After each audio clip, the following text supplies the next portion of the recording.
Nós queremos Amém. louvar a Deus pelo privilégio de poder estar juntos.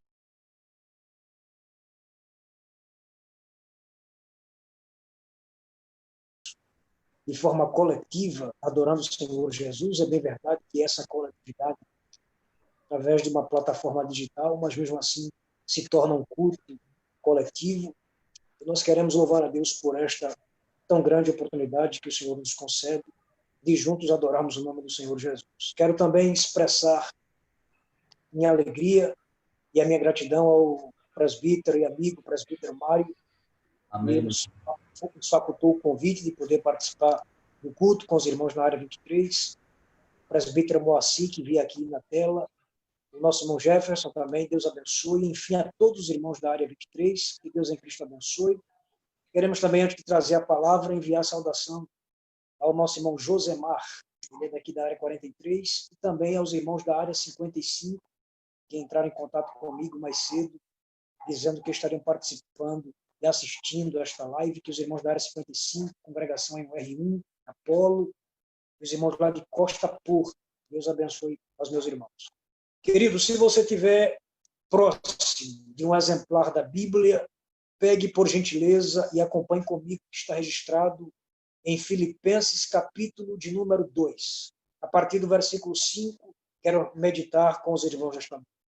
Carta de Paulo aos Filipenses, capítulo de número 2, versículos 5 em diante. O texto bíblico nos diz assim: de sorte que haja em vós o mesmo sentimento que houve também em Cristo Jesus, que sendo em forma de Deus não teve por usurpação ser igual a Deus, mas aniquilou-se a si mesmo, tomando a forma de servo e fazendo-se semelhante aos homens. Achado na forma de homem, humilhou-se a si mesmo, sendo obediente até a morte e morte de cruz. Pelo que Deus o exaltou soberanamente e lhe deu um nome que está acima de todo nome, para que ao nome de Jesus se dobre todo o joelho dos que estão nos céus e na terra e debaixo da terra, e toda a língua confesse que Jesus Cristo é o Senhor, para a glória de Deus Pai. Queridos,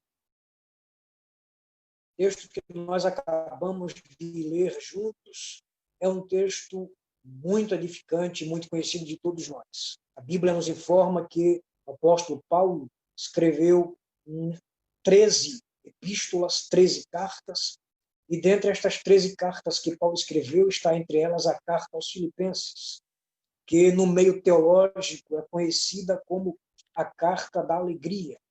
Parece até um pouco paradoxal esse título que a carta recebe, porque Paulo, quando escreve esta epístola, Paulo estava preso na sua primeira prisão, a prisão domiciliar.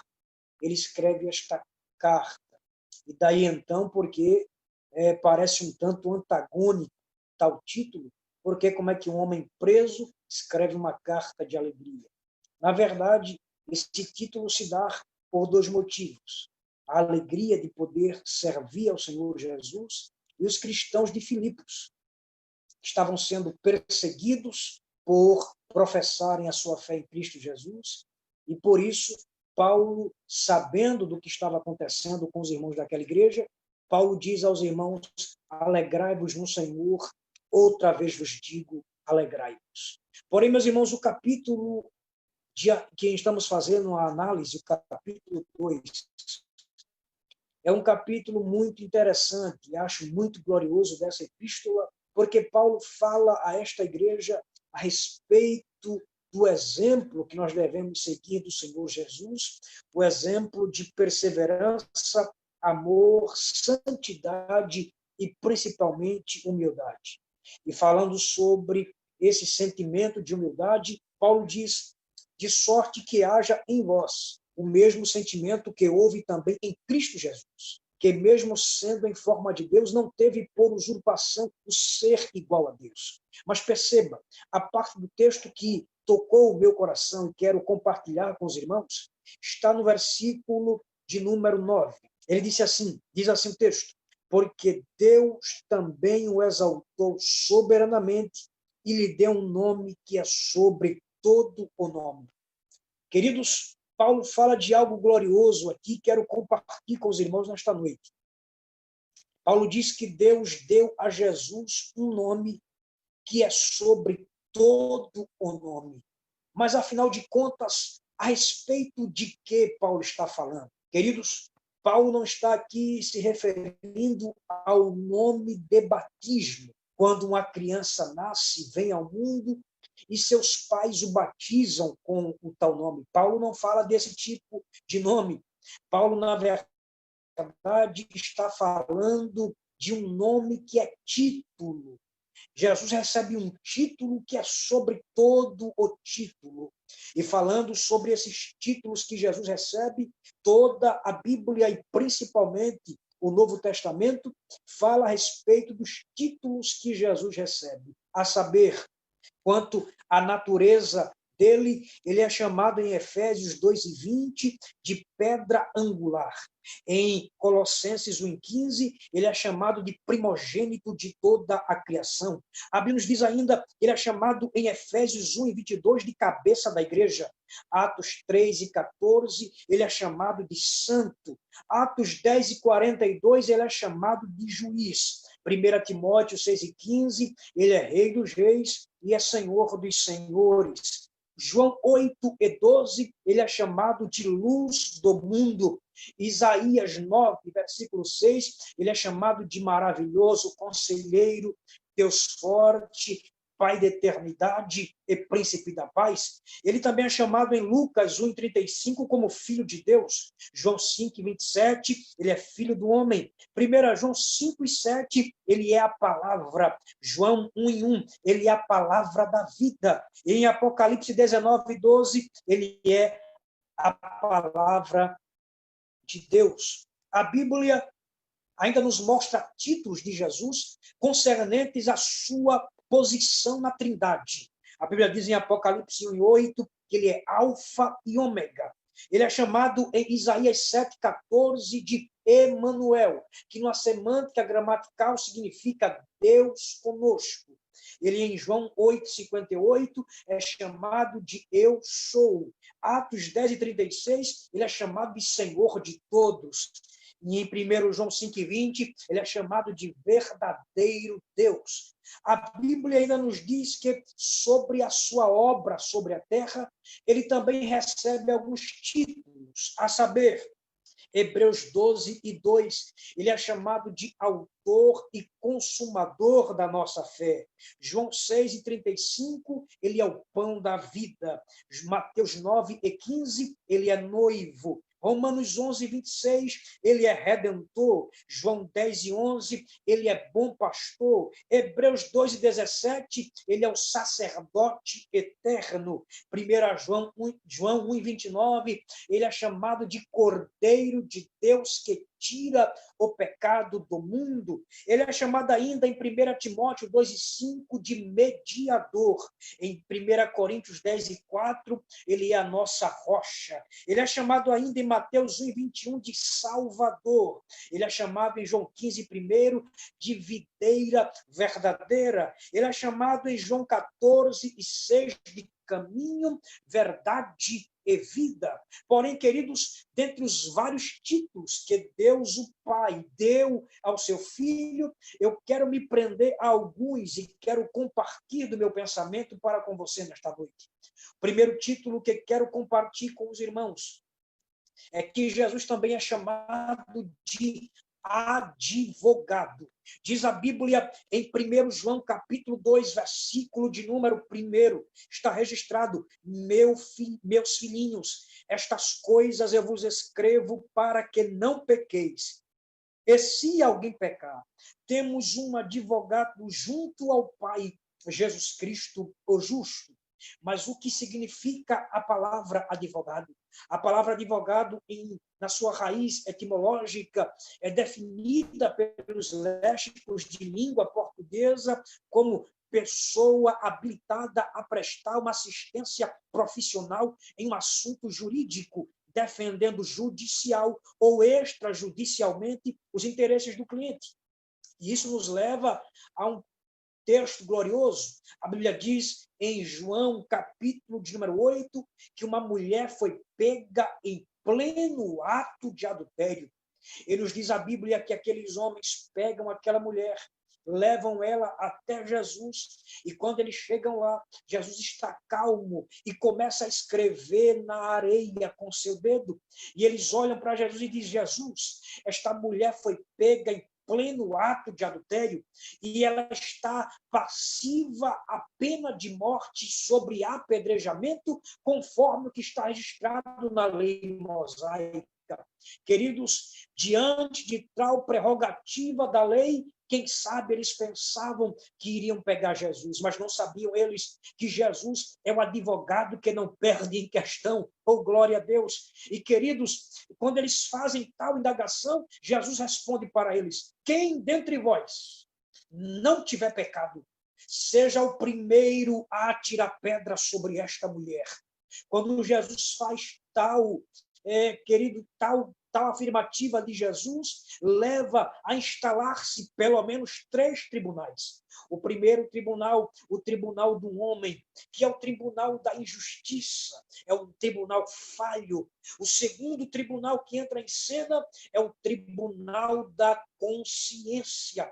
Quando Jesus diz: quem dentre vós não tiver pecado, atire a primeira pedra, a consciência deles acusa. E eles começam do menor ao maior, do mais velho ao mais jovem, sair de um por um, porque o tribunal da consciência os levaram a saber de que eles também eram pecadores.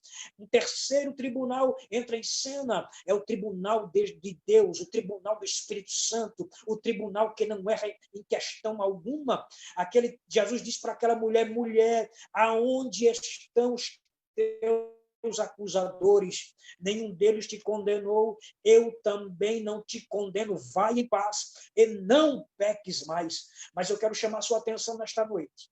Nós estávamos na mesma condição daquela mulher adúltera, muito embora talvez o nosso pecado fosse o pecado oriundo, o pecado que é originário da natureza adâmica. A Bíblia diz que todos pecaram e destituídos estão da glória de Deus. Estávamos destinados à morte. O advogado de acusação, Satanás, já estava com a promissória que nos condenaria ao inferno, mas entrou em cena o advogado dos advogados, Jesus, tomou, rasgou a promissória que nos condenava, e o grande juiz, Deus, bateu o martelo quando viu seu filho ser morto na cruz e disse: eles estão perdoados. Sobre mim, sobre você, sobre nós não resta nenhuma acusação, porque o advogado Jesus, ele intercede por nós. Satanás pode se levantar quantas vezes quiser para te condenar, mas o nosso advogado está sempre pronto para te perdoar. Jesus de Nazaré está conosco. Glória a Deus. Se você pode aí no seu lar glorificar Jesus, glorifique, porque em primeiro lugar ele é advogado. Mas o segundo título que Jesus recebe na Bíblia é de médico. Jesus também é médico. 1 Pedro, capítulo 2, versículo 24, está registrado nessa epístola: levando ele mesmo em seu corpo os nossos pecados sobre o madeiro, para que, mortos para os pecados, pudéssemos viver para a justiça, e pelas suas feridas fostes sarados. Está registrado ainda em Isaías 53, versículo 4, verdadeiramente ele tomou sobre si todas as nossas enfermidades, ele levou sobre si, e nós o reputamos por aflito, ferido de Deus e oprimido. Jesus é o médico dos médicos. Não existe doença que Jesus não sare. Não existe enfermidade que Jesus não cure. Queridos, câncer para Jesus não é nada. AIDS para Jesus também não é nada. A Covid-19, o coronavírus que está assolando o planeta, não é nada para Jesus. Ele é o médico dos médicos, ele é a saúde das nações. Ele curou um leproso sem precisar fazer cirurgia plástica. Ele fez um paralítico andar sem precisar fazer uma cirurgia ortopédica. Ele fez um mudo falar sem precisar de tratamento de fonoaudiólogo. Ele fez um surdo gago ouvir e ter a sua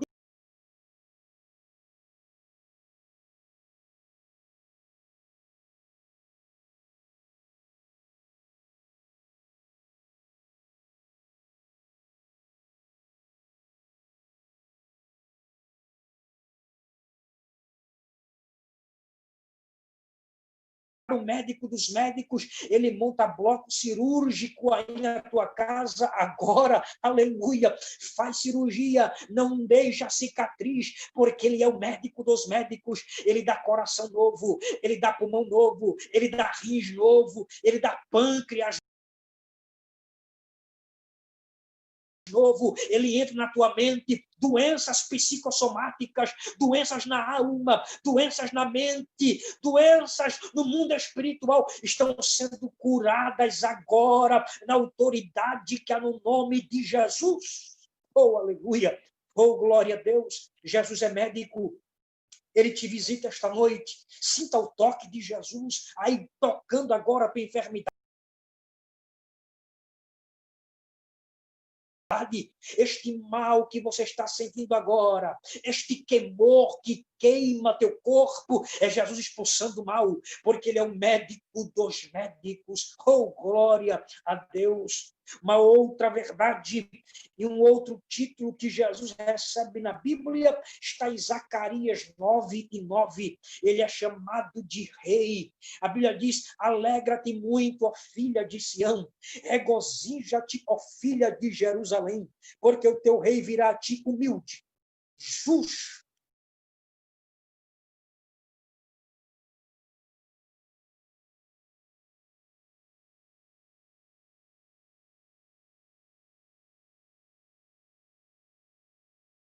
esta doença que está se espalhando pelo planeta. A natureza protestando contra o pecado da humanidade através de furacões, terremotos, tsunamis, maremotos, aquecimento global, tudo isso é a natureza protestando o pecado do homem e declarando que Jesus está nas portas. E eu quero dizer uma coisa nesta noite para você que assiste. Não pense que essa pandemia que está tomando conta do planeta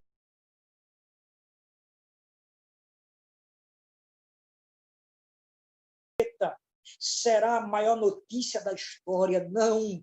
Não será a maior notícia da história, como não foi a Primeira Guerra Mundial, a Segunda Guerra Mundial, não. A maior notícia da história será o arrebatamento da igreja, que irá se encontrar com o Rei dos Reis e com o Senhor dos Senhores. Eu não sei se você já parou para pensar, mas às vezes eu fico me indagando como será grandioso o privilégio de ver Jesus, o Jesus visto por João lá na ilha de Patmos, quando ele disse que eu vi seu cabelo mais branco do que a mais pura lã, seus olhos fumegavam como chamas de fogo, da sua boca saiu uma espada de 2 gumes que é para ferir as nações, seus pés reluzem como latão, e na sua coxa está escrito Rei dos Reis e Senhor dos Senhores. João disse que quando viu ele, João disse, eu caí como cão morto aos seus pés, mas ele me disse, não temas, João, levanta-te, ergue-te, João, pega sobre a minha destra, porque o que tu estás vendo é aquele que foi morto e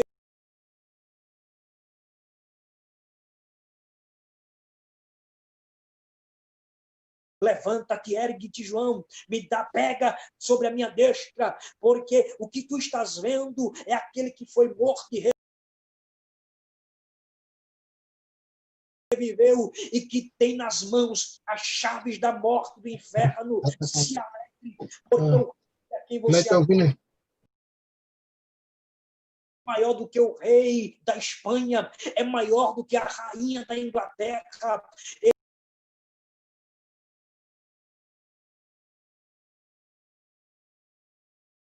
Feitores, um ao seu lado direito e outro ao seu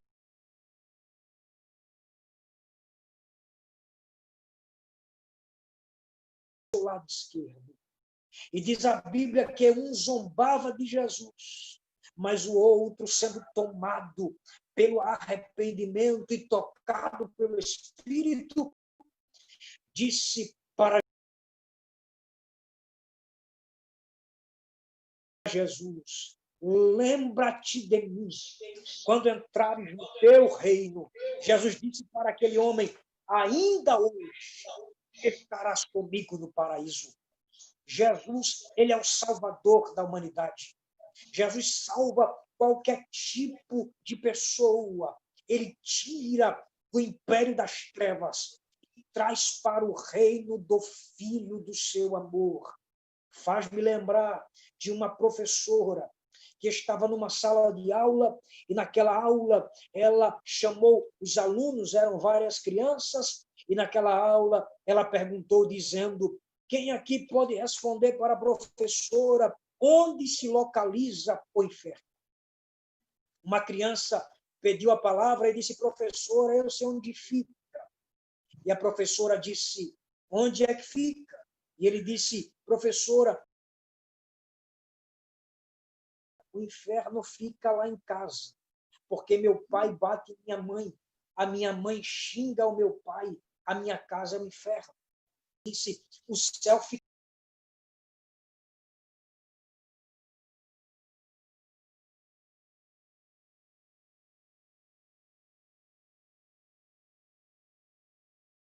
na minha casa. A professora entrou em parafusos e não entendeu tal declaração. Outrora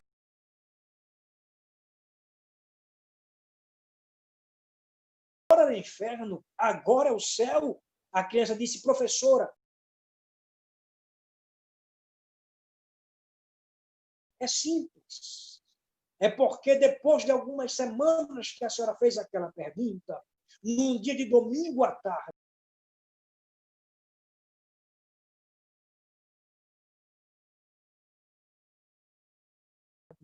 uns crentes foram lá em casa.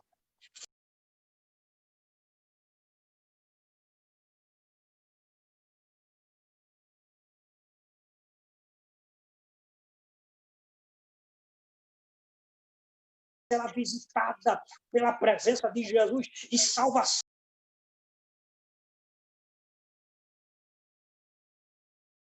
Vai chegar lá, vai ver surpresa, vai ver algo de Deus.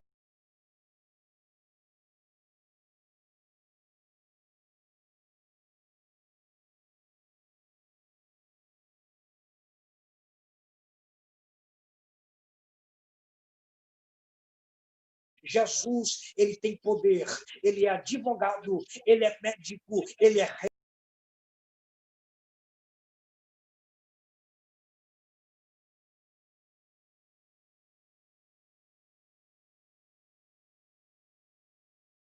rei e ele é salvador. Por quê? Porque Deus lhe deu um